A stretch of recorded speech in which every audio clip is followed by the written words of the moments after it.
Good morning friends, मेरा नाम आदित्य गोस्वामी है और मैं आपका स्वागत करता हूँ गेट एंड बीएससी ट्यूटोरियल्स पे। आज का जो नया टॉपिक है हमारा, हम स्टार्ट करने जा रहे हैं फ्लोटिंग पॉइंट रिप्रेजेंटेशन। ये बहुत इंपॉर्टेंट टॉपिक है और कई बच्चों को क्लियर नहीं होता है टॉपिक, इसलिए मैं इसको लेके आया हूँ कि किस तरह हम फ्लोटिंग पॉइंट रिप्रेजेंटेशन में किसी भी नंबर को हम डिफाइन करते हैं। आज का जो टॉपिक है वो है फ्लोटिंग पॉइंट रिप्रेजेंटेशन।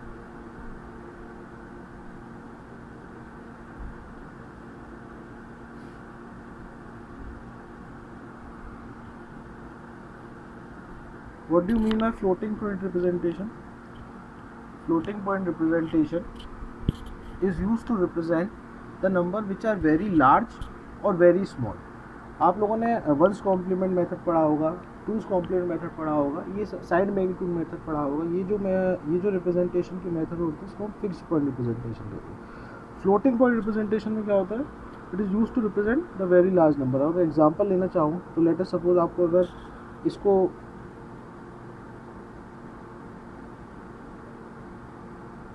अगर ये नंबर लेना है आपको तो it's quite a big number, तो मैं लिख सकता हूँ this number is nearly equal to infinity.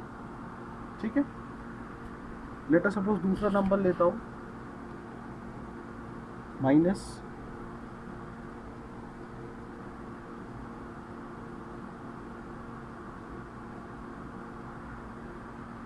तो हम ये कह सकते हैं कि ये नंबर किसके इक्विवेलेंट है?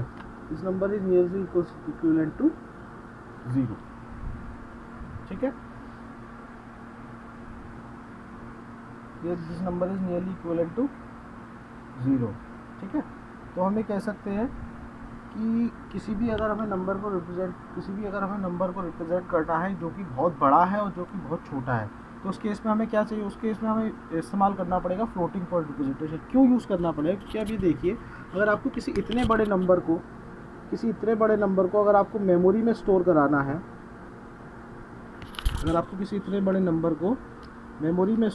है,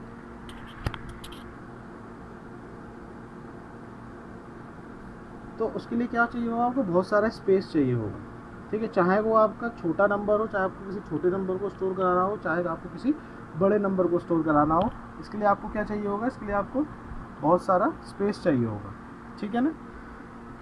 तो क्या समझे हम अब तक? ये समझे हैं कि to represent large and small fraction of data with less amount of space, floating point representation is use. दोबारा से रिपीट कर दे रहा हूँ मैं। To represent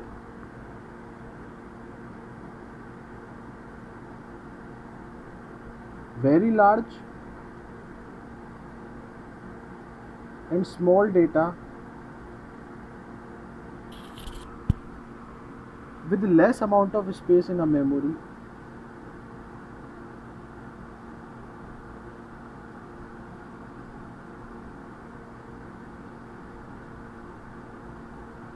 we use floating point representation। ठीक है, we use floating point representation। Hope इतना आपको समझ में आ गया कि एक्चुअली हो क्या रहा है यहाँ पे, क्योंकि जो इतना बड़ा नंबर है मेरा, इसको मैं डायरेक्ट मेमोरी में स्टोर, या इतना छोटा नंबर है इसको मैं डायरेक्ट मेमोरी में स्टोर नहीं करा सकता, क्योंकि मेमोरी क्या होगी? बहुत ज़्यादा स्पेस ले लेगा। तो ऐसे नंबरों को स्टोर कराने के लिए मैं कंप्यूटर में क्या करता हूँ? फ्लोटिंग पॉइंट रिप्रेजेंटेशन का यूज़ करता हूँ, जिसके कारण मैं क्या कर सकूँ, जिसकी यूज़ करके मैं जो है एक बड़े नंबर को एक छोटे स्पेस में स्टोर करा सकूँ मेमोरी। ठीक है, एक आपको कंसेप्ट समझना है। यहाँ पे एक कंसेप्ट आता है आपका नॉर्मलाइजेशन का।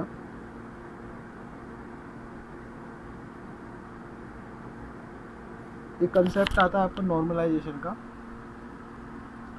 हम नॉर्मलाइजेशन का कंसेप्ट किस लिए यूज़ करते हैं? हम इसलिए यूज़ करते हैं नॉर्मलाइजेशन का कंसेप्ट, ताकि हम, चाहे वो हमारा एक स्मॉल डेटा हो, चाहे वो हमारा एक बड़ा लार्ज डेटा हो, ठीक है, हम दोनों डेटा को किस तरह, हम दोनों डेटा को एक सेम फॉर्मेट में, एक कॉमन फॉर्मेट में रिप्रेजेंट कर सकें। दोबारा सुन लेते हैं। It is use to represent large and small data in a common format. Okay, it is use to store large and small data in a common format. Now we will look into this.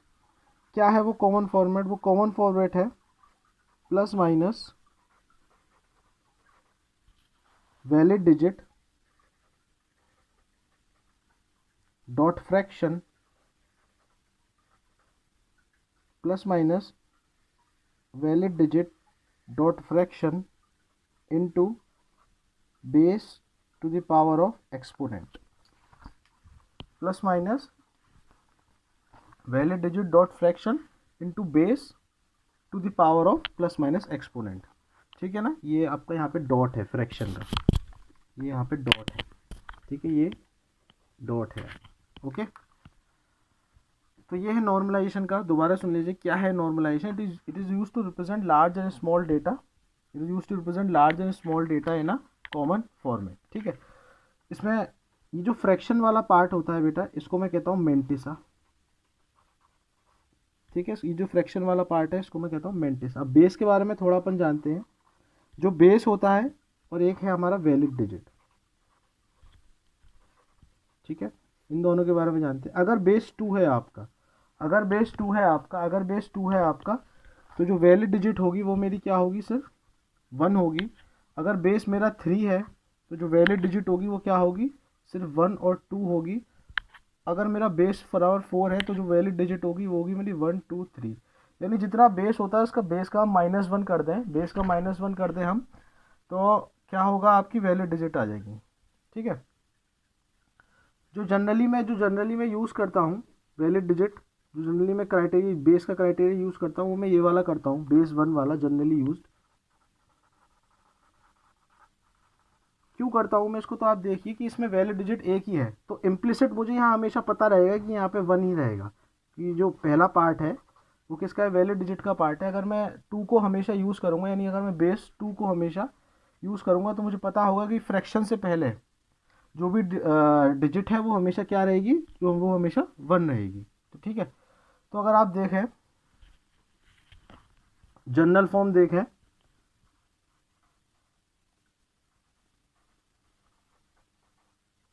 General form देखें किस तरह मैं represent करता हूँ, तो इसको मैं represent करता हूँ +-1 जो कि मेरी साइन बिट है, +-1 जो कि मेरी साइन बिट है,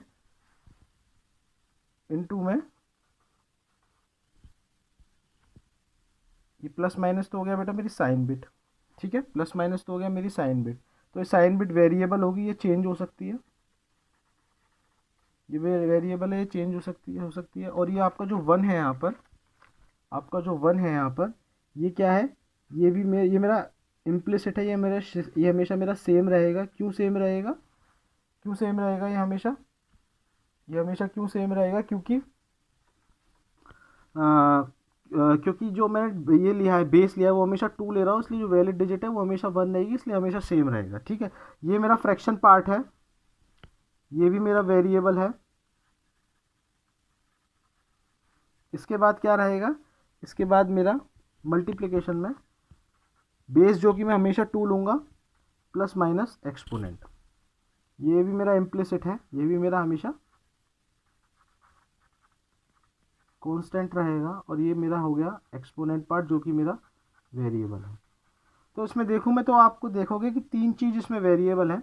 एक तो आपका ये प्लस माइनस वाला पार्ट जो कि साइन को रिप्रेजेंट करेगा कि आपका नंबर पॉजिटिव है कि नेगेटिव है, ये आपका वेरिएबल होगा। ठीक है, एक आपका वेरिएबल में एक आपका मेंटिसा पार्ट आ जाएगा। ठीक है, और एक आपका एक्सपोनेंट पार्ट आ जाएगा। ये 3 पार्ट आपके क्या होंगे, वेरिएबल होंगे। और जो कांस्टेंट होंगे आपके वो होंगे एक 1 और एक बेस 2। 1 क्यों कांस्टेंट हो, क्योंकि 2 में वैलिड डिजिट केवल 1 है, तो इस वाले फॉर्मेट में वैलिड डिजिट की जगह केवल 1 आएगा, इसलिए हमेशा सेम रहेगा।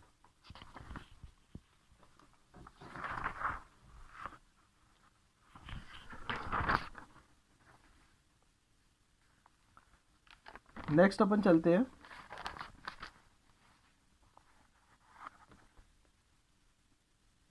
किसी भी फ्लोटिंग पॉइंट रिप्रेजेंटेशन में जब हम करते हैं तो उसके 3 फील्ड होते हैं। पहला जो फील्ड होता है वो होता है आपका साइन फील्ड। ठीक है, पहला फील्ड होता है आपका साइन फील्ड। साइन फील्ड क्या रिप्रेजेंट करता है, अगर नंबर आपका पॉजिटिव है तो साइन फील्ड आपका 0 रिप्रेजेंट करेगा, अगर नंबर आपका नेगेटिव है तो साइन फील्ड आपका 1 से आप रिप्रेजेंट करेंगे।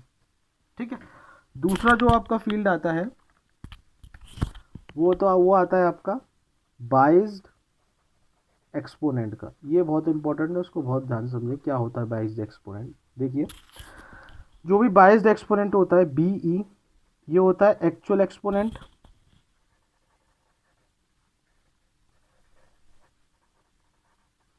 प्लस 22 के इक्वल। जो भी मेरा बाइज्ड एक्सपोनेंट होता है वो क्या होता है, वो होता है मेरा एक्चुअल एक्सपोनेंट प्लस 22 के इक्वल। ठीक है, तो क्या है, क्यों यूज़ कर रहे हैं और क्या है ये बाइज्ड एक्सपोनेंट, ये समझिए। सबसे पहले देखते हैं कि हम क्यों यूज़ कर रहे हैं। देखो हो सकता है कि कभी कभी आपका नंबर हो एक्चुअल एक्सपोनेंट, जो आपका एक्चुअल एक्सपोनेंट हो वो हो 4 बिट का, ठीक है, या 3 बिट का।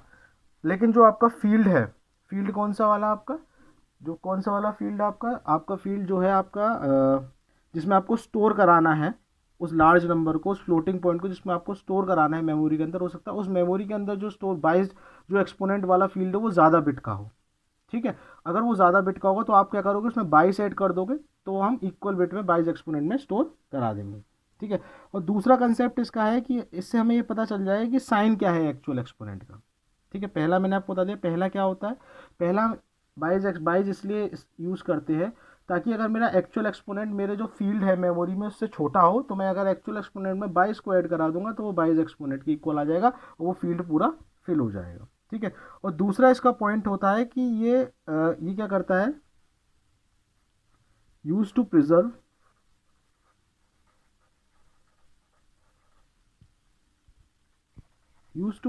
The sign of actual exponent. It is use to preserve the sign of actual exponent. Means अगर बाइज एक्सपोनेंट आपका ग्रेटर देन होगा 22 से, तो देख लीजिए अगर 22 एक्सपोनेंट आपका ग्रेटर देन होगा 22 से, अगर मैं 22 को इधर लाऊं तो 22 एक्सपोनेंट माइनस 22 क्या हो जाएगा, पॉजिटिव।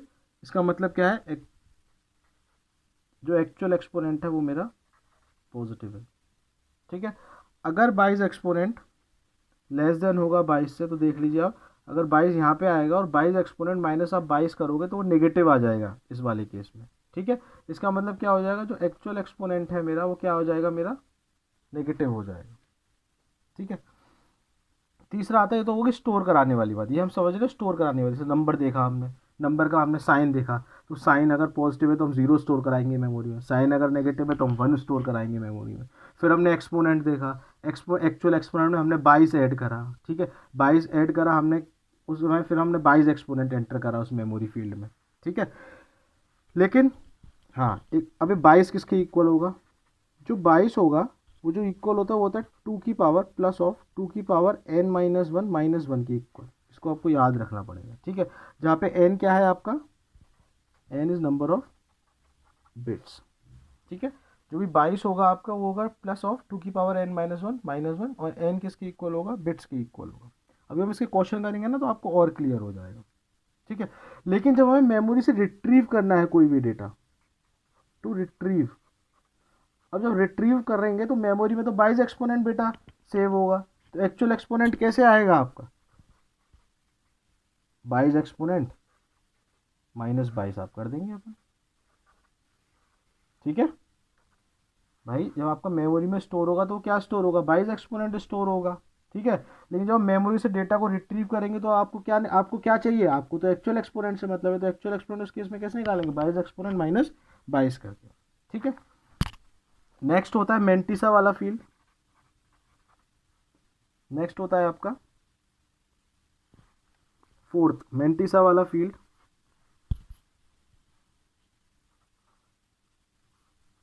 ठीक है, नेक्स्ट मेंटिसा वाला फील्ड होता है, और ये कौन सा फील्ड होता है, ये आपका फ्रैक्शन फील्ड होता है।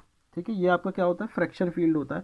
फ्रैक्शन फील्ड जैसे मैंने आपको जो बताया था अभी, जैसे आप ये देख सकते हैं ये वाला जो फील्ड है ये आपका फ्रैक्शन फील्ड हो गया, ये आपका साइन फील्ड हो गया, और ये आपका एक्सपोनेंट फील्ड हो गया।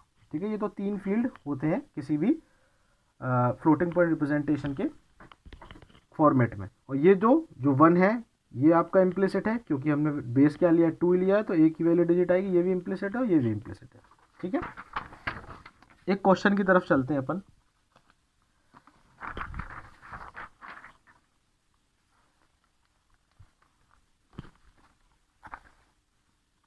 एक क्वेश्चन लेते हैं, बहुत अच्छा क्वेश्चन है।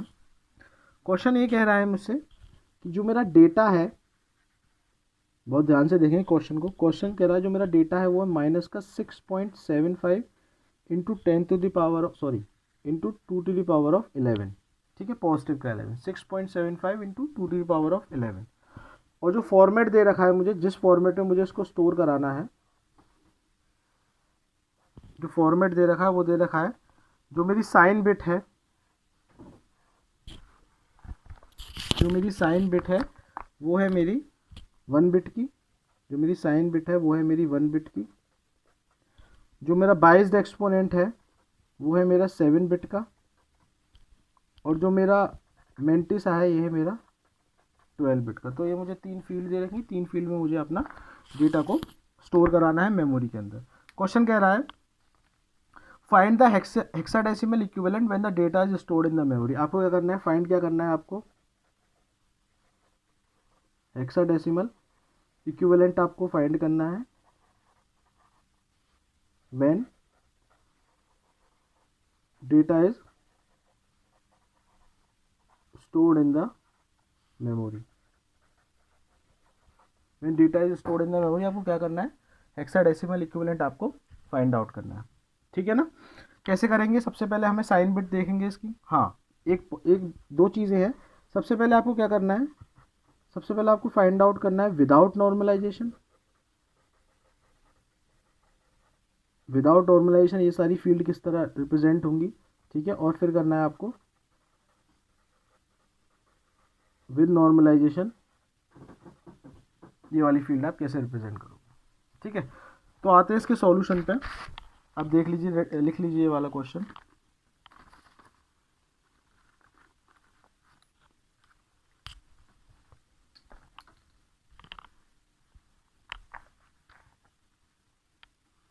सबसे पहले मैं विदाउट नॉर्मलाइजेशन कर रहा हूँ, तो सॉल्यूशन 1 का देखिए, इस नंबर का नंबर लिख लेते हैं। सबसे पहले अपन नंबर क्या है हमारा, जो डेटा है हमारा, नंबर नहीं कहेंगे, जो डेटा है हमारा वो क्या है आपका, माइनस का 6.75 into 2 to the power of +11, ठीक है। साइन फील्ड की बात करें, साइन फील्ड एक ही बिट की है, साइन इसमें क्या है नेगेटिव है, तो साइन बिट में क्या आएगा, मैंने पहले पीछे बताया था आपको 1 आ जाएगा, ठीक है। साइन बिट में कितना आ जाएगा आपका, 1 आ जाएगा। फिर आते हैं बाइस्ड एक्सपोनेंट में। बाइस्ड एक्सपोनेंट, तो जो बाइस्ड एक्सपोनेंट होता है मेरा,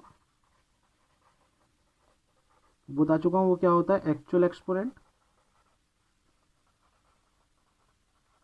प्लस 22। और 22 किसके इक्वल था मेरा, 2 to the power of n-1 -1। तो उसमें n की वैल्यू आप देख लीजिए कितनी है, 7 बिट है। n is equals to 7 put करेंगे तो 22 is equals to 2 to the power of 7 - 1 6 हो जाएगा, ये हो जाएगा आपका 63, ठीक है। एक्चुअल एक्सपोनेंट कितना है आपका, एक्चुअल एक्सपोनेंट दिया हुआ है क्वेश्चन में, एक्चुअल एक्सपोनेंट कितना है आपका, एक्चुअल एक्सपोनेंट दिया हुआ है आपको क्वेश्चन में 11 के इक्वल, ठीक है। तो हम इसका बाइज एक्सपोनेंट फाइंड आउट कर लेंगे। जो बाइज एक्सपोनेंट आपका निकल के आएगा वो निकल के आएगा आपका एक्चुअल एक्सपोनेंट 11 + 63 यानी 74, ठीक है। 63 यानी 74। 74 को आप लोगों को बाइनरी में 74 को आप बाइनरी में कन्वर्ट करेंगे, तो बाइनरी में अगर बेस एक्सपोनेंट लिखना चाहूँ तो बाइनरी में आ जाएगा आपका 74, ये आ जाएगा आपका 1 0 0 1 0 1 0, ठीक है। बाइनरी में आप इसको कन्वर्ट कर लीजिएगा तो ये आ जाएगा आपका बाइस एक्सपोनेंट बाइनरी में, ठीक है। मेंटिसा देखिए, सबसे अब इम्पोर्टेंट पार्ट आता है हमारा, देखो ये दोनों तो विदाउट नॉर्मलाइजेशन और विद नॉर्मलाइजेशन में सेम होगा। ये इतना वाला पार्ट जो ये वाला फर्स्ट पार्ट आपको, साइन बिट भी आपकी चाहे विदाउट नॉर्मलाइजेशन और विद नॉर्मलाइजेशन वो सेम रहेगी। बाइज एक्सपोनेंट का कैलकुलेशन चाहे विदाउट नॉर्मलाइजेशन हो चाहे विद नॉर्मलाइजेशन हो सेम रहेगा, ठीक है। अब आता है मेंटिसा पार्ट का, अब आता है मेंटिसा पार्ट का।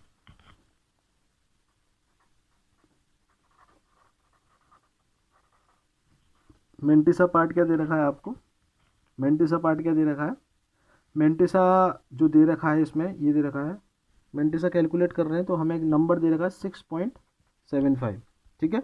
हमें 6.75 दे रखा है बेस 10 में, तो आपको उसका होप आपको डेसिमल में करना आता होगा। ये नंबर किस तरह करते हैं डेसिमल में, इस 6 को आप क्या कर दीजिए, डिवाइड कर दीजिए पहले। सॉरी, बाइनरी में आपको करना होता होगा तो किस तरह करते हैं बाइनरी में, डेसिमल में दे रखा है तो 2 3 जा 6 0, 2 1 जा 2 1, तो ये कितना हो गया 1 1 0। 0.75 को शायद आपको करना आता हो, लेकिन बता दे रहा हूँ मैं, तो 0.75 into 2 that is equals to 1.5। यहाँ से आ जाएगा आपका 1 निकल के, 1.5 इंटू 2, सॉरी 0.5 इंटू 2, यहाँ से आ जाएगा आपका 1 निकल के, तो ये हो जाएगा आपका 1 1। ठीक है, तो ये हो गया आपका डेसिमल। ये डेसिमल कितना आ गया 110.11। ठीक है, मेंटिस आप निकाल चुके हो। तो सबसे पहले हमने डेटा निकाल लिया, सबसे पहले हमने इसका साइन निकाल लिया, साइन बिट 1 होगी, क्यों, क्योंकि ये नेगेटिव नंबर है। फिर हमने इसका 22 एक्सपोनेंट निकाल लिया, 22 एक्सपोनेंट निकाला हमने एक्चुअल एक्सपोनेंट प्लस 22 करके। 22 की जो वैल्यू थी वो थी 2 की पावर n माइनस वन, तो n की जगह 7 रहती है क्योंकि 7 बिट का था। 63 आ गया, 22 एक्सपोनेंट कैलकुलेट कर लिया, 11 प्लस 63 रेटेड 74 हो गया। 74 का मैं डेसिमल है, इसको मैं बाइनरी ले लूँगा, तो बाइनरी आप कैलकुलेट कर लीजिए, जिस तरह मैंने ये करा कैलकुलेट, इस तरह आप इसका कैलकुलेट कर सकते हैं, बाइनरी आ जाएगा। फिर मैं मेंटिसा फील्ड निकाल लूँगा। मेंटिसा कैलकुलेट करने के लिए मैंने ये मेंटिसा फील्ड आ गई आपकी। ठीक है, लेकिन अब बात आती है हमारी कि हमें विद नॉर्मलाइजेशन देखना है कि विदाउट नॉर्मलाइजेशन। तो सबसे पहले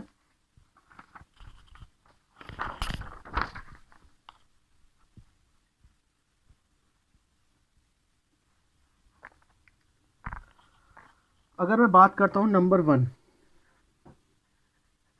विदाउट नॉर्मलाइजेशन,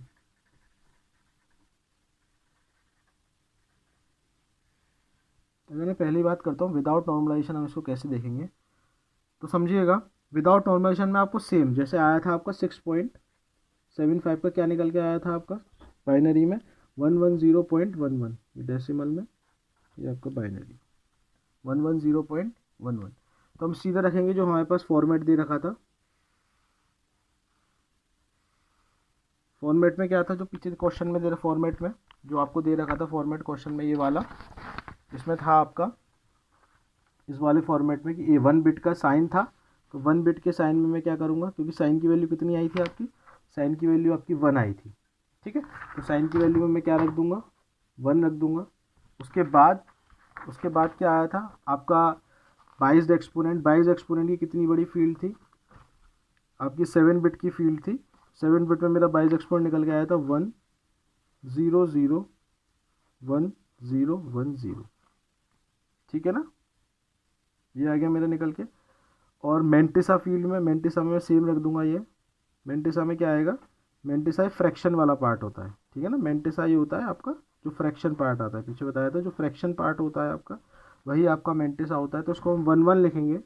ठीक है, और ध्यान रखेंगे अब इसमें है कितने बिट, टोटल बिट का, ये है 12 बिट का। ठीक है कितने बिट का, ये है आपका 12 बिट का।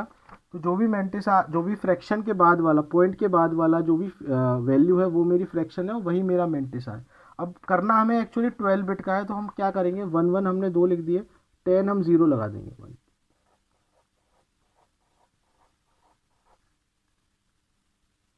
ठीक है, आपको ध्यान रखना है जो भी आपको 0 की पैडिंग करनी है इसमें, वो जो करनी है आपको वो बाद में लगाने हैं 0। ठीक है, पहले मत लगा दीजिए, यहाँ पे मिस्टेक हो जाती है। हम क्या करते हैं 0 पहले लगा देते हैं तो यहाँ पे मिस्टेक हो जाती है। ठीक है, तो जो उसका इक्विवेलेंट निकल के आएगा, जो उसका इक्विवेलेंट निकल के आएगा वो आएगा आपका, देख लीजिए यहाँ पे, इसको मैं बोल सकता हूँ 4 4 के ले लूँ, हेक्साडेसिमल क्योंकि हमसे कहा गया तो 4 4 लेना पड़ेगा मुझे। तो हो जाएगा मेरा C। ओके, ये हो जाएगा मेरा C। नेक्स्ट में चलूँगा तो ये हो जाएगा मेरा A। नेक्स्ट में चला तो ये हो जाएगा मेरा C। फिर चलूँगा मैं तो 0 0, यानी जो हेक्साडेसिमल इक्विवेलेंट निकल के आया था जो मुझसे क्वेश्चन में पूछा गया था,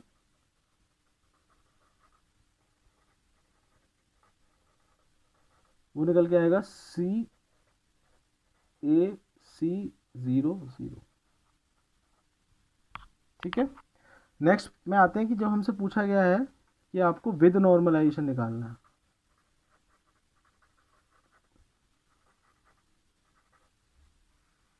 विद नॉर्मलाइजेशन आपको निकालना है, तो कैसे निकालेंगे विद नॉर्मलाइजेशन अगर आपको करना होगा, तो डेटा आपको गिवन है। डेटा आपका क्या था, माइनस का 110.11 6.75 को लिख दिया मैंने इस तरीके से, ठीक है। इनटू में 2 to the power of exponent कितना था मेरा, bias exponent 2 to the power of 1 0 0 1 0 1 0, यही आया था मेरा बाइज एक्सपोनेंट निकल के, ठीक है। यही मेरा डेटा था। अब मैं क्या करूँ इसमें मैं 1 को, अगर मैं पॉइंट को इधर ले जाऊंगा तो माइनस का 1.1011 into 2 to the power of 1 0 0 1 0 1 0 into 2 एक बार लेके जाएंगे तो 2 आएगा, फिर दोबारा लेके जाएंगे तो फिर दोबारा 2 आएगा। जब इनको ऐड कर दोगे सबको, फिर 2 to the power 1 plus 2 to the power plus 2 to the power 1 plus 2 to the power this, तो ये क्या हो जाएगा, ये दिस प्लस 1 हो जाएगा, ठीक है ना। आप लोगों को आता होगा ये। तो ये एक्चुअली हो क्या जाएगा, इसको सॉल्व करो तो माइनस का 1.10 1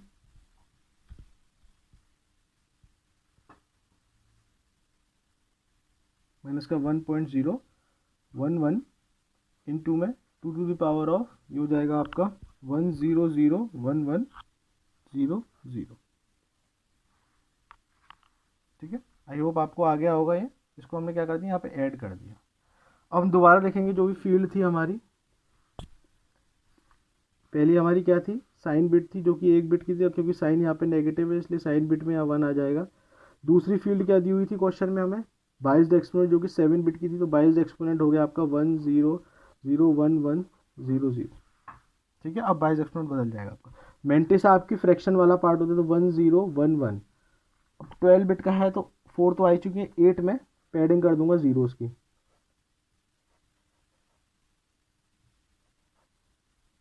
हेक्साडेसिमल इक्विवेलेंट निकाल लेंगे। 1100 को लिख सकता हूँ मैं C, दोबारा से C, इसको मैं लिख सकता हूँ B, फिर मैं लिख सकता हूँ 0, दोबारा से मैं लिख सकता हूँ B 0। तो टोटल जो हेक्साडेसिमल इक्विवेलेंट आ जाएगा मेरा,